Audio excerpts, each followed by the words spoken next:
Greetings, toy heads, and welcome to another episode of Go Figure with me, your host, Eli Williams. And today, we're going to be doing something a little different. We're going to be taking a look at the Kaiyodo Revoltech R2D2. I picked this up with, what I picked up first was this. I got the C3PO because Big Bag Toy Store had a sale on them. And I've never had a Revoltech, never touched a Revoltech, never reviewed a Revoltech. So this is going to be an interesting new experience for me.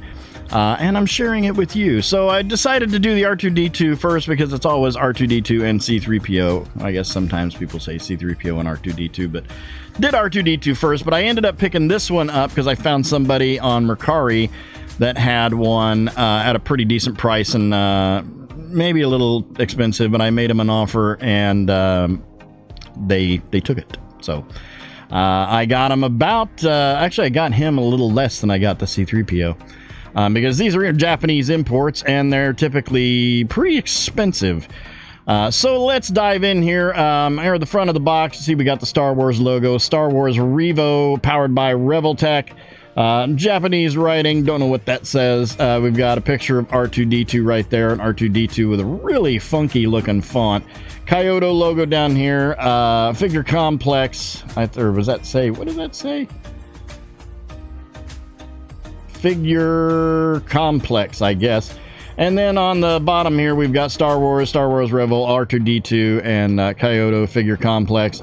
On the side here, we've got that artwork with those same logos. Yeah, figure complex, that's what it says. And on this side, same. On the back here, we've got a whole bunch of Star Wars R2D2, a lot of Japanese writing, little pictures of the figure, and this optional part, which I'm not really quite sure what that thing is, but we will get to that. Got different pictures, got a picture of him with C3PO, and then on the bottom here we've got some information about, I am familiar enough with the Revoltech articulation points on how they work and everything, the ball stick joints and everything. I am familiar with that, and I've never really been a fan of that, but in these two I think I'm going to be making a big exception with that because they're both droids and everything. But on like human type characters, I'm not a big fan of that articulation, even though it is immensely better than a lot of the things we have. A lot of jibbery jabbery legal jargon there. We've got a barcode and a lot of more Japanese writing, and that is it. So let's get him out of the box. We'll get him onto the pedestal and we'll have a look. And here we have him on the pedestal. Let's have a look at the, well, only one accessory, and it took me a moment to figure out exactly what this thing is. I wasn't entirely sure, but what it is the legs pop off, because this is all Revoltech, so it's all peg and hole, as Revoltech is. And again, this is the first Revoltech I've ever had. But all three legs pop off and you can put them on this thing, and it's got wheels on it, so you can actually, this is like a pull back and go kind of thing. And that's pretty much what this is. It's just all the paint apps and everything match up to the actual R2. Everything is the same. So yeah, that's what that is. There's some pegs there. You pop all three, well, not legs, but feet rather, off, and you pop them onto here, and then he can do a little pullback and speedy go. And that is what that is. And then here we've got R2D2 in the Revoltech. He stands at approximately between 3 3/4 and 4 inches tall, right in there. This is a pretty decent looking R2D2. I got the other ones out. Here is the current. Actually, let's get him posed up. Oops, see, yeah, these little pegs pop out really easily.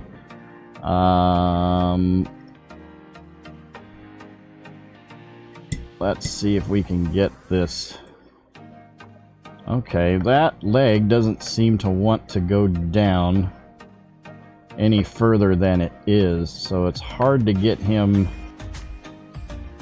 in the 3-leg stance, so we'll just go ahead and pop that out. That's really strange. You can't actually pull that down. I mean, we can angle it, but it doesn't reach the ground. I mean, you can, but you got to get his legs way, way, way back to get that. Well, I guess like right there. I feel like his legs are really far back on there. But here is the current R2D2 next to him from Hasbro Black Series. And it's considerably different. I do notice that this one doesn't have this one doesn't have the little bits and bobs. Now the blue on it is much more metallic, to where this one is more matte finish. And then I also have the Bandai model kit too, which is just slightly smaller, just a tad teensy bit smaller than that. But this looks pretty good. I would say this is, I mean, it's right up to scale with the current version. Maybe just a little bit bigger. But everything looks really good on it. This is why...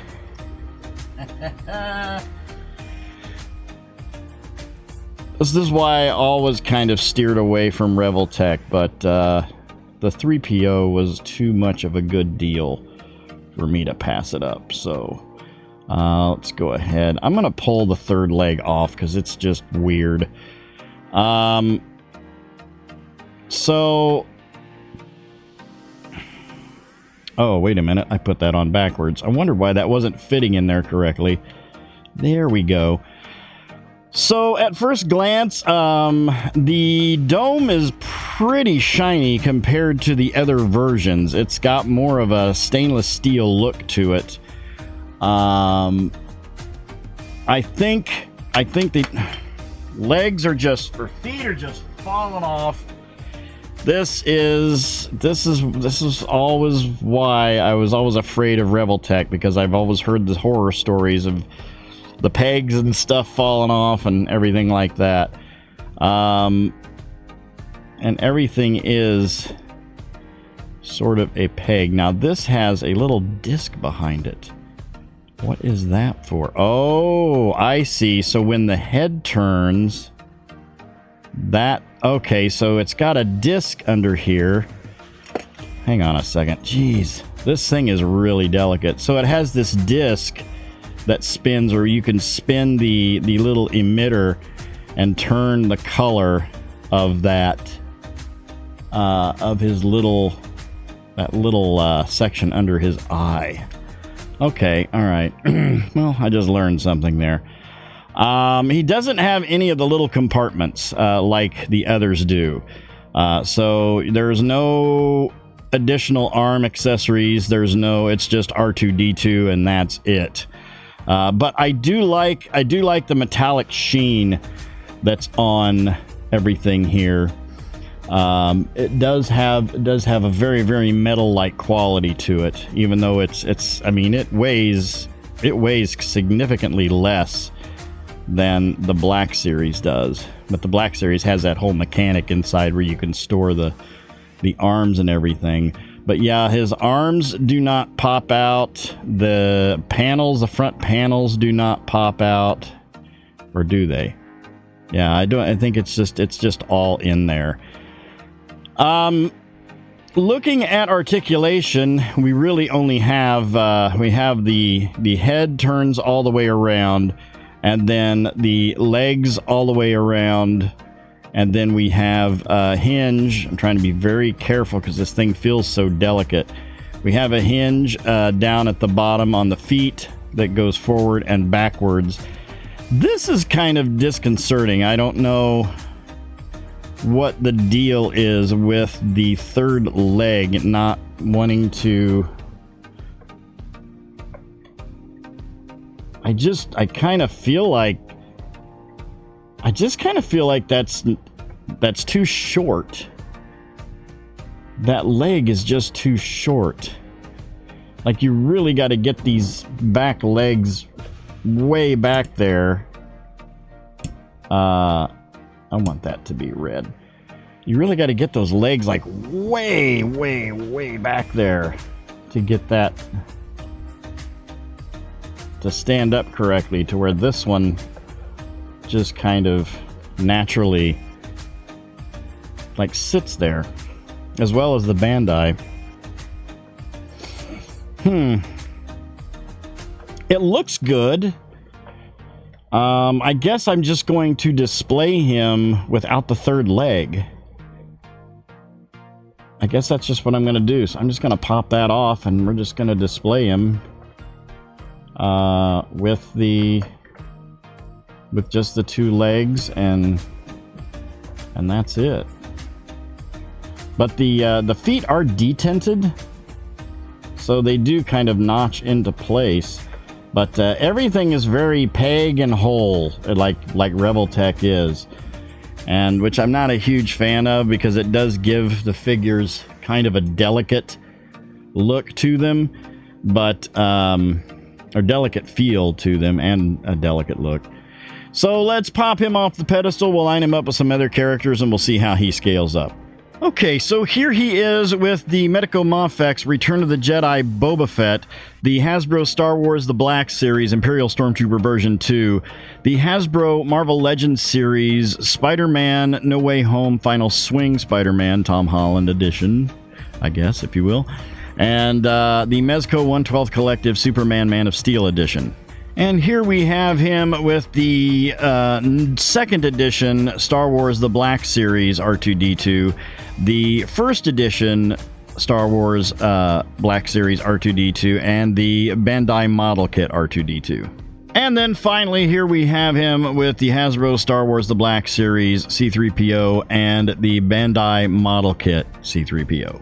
All in all, I'm fairly satisfied with this. I think it looks really good. I like the fact that all the metal on it is very metallic looking. I think it looks okay quality wise. It's really, I don't know, it's really weird. The whole peg and hole system thing is kind of strange, especially with this type of figure being a little astromech droid. But you know, it is shelf presence, and I'm really torn on that third leg. I just feel like that third leg should be on some kind of post that comes out a little bit, and it just doesn't. It just doesn't have that. And I don't know why they didn't do that. So you really have to bring those legs like way back. I just feel, let me know what you think down in the comments. I feel like the legs have to swing way too far back on that. Like, I don't ever remember his legs being that far back, but maybe I'm wrong. I'll just have to go back and look at pictures or watch the movies again, but I'm going to give it a 7 out of 10. I think that there's I was really hoping that this would be better than it is. I'm going to do the C-3PO next, so hopefully that one will be a little bit better, but I feel like the C-3PO is huge. But we'll see. We'll line it up and we'll compare it with the other ones. But yeah, 7 out of 10 for me on this, on the Revoltech R2D2. I think they could have done a little better, but it'll look good on the shelf, and shelf presence at the end of the day, like I always say, that's key.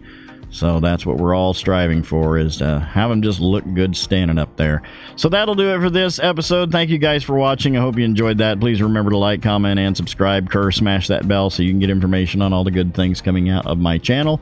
You all have yourselves a great week and a great day. I'll see you next time, and until then, don't forget to get your figure on. Take care.